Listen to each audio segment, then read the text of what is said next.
Hello guys, welcome back to Emmy and Sprinkle. Today I'll be showing you how to breed striders.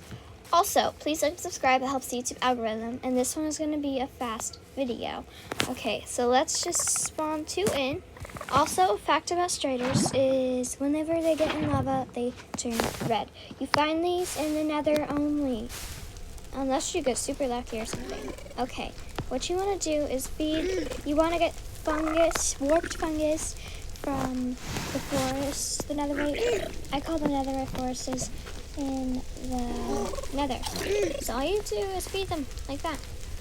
And see, then there's a baby strider. And you can have your own farm of striders, just you need a lot of fungus. Well, bye guys.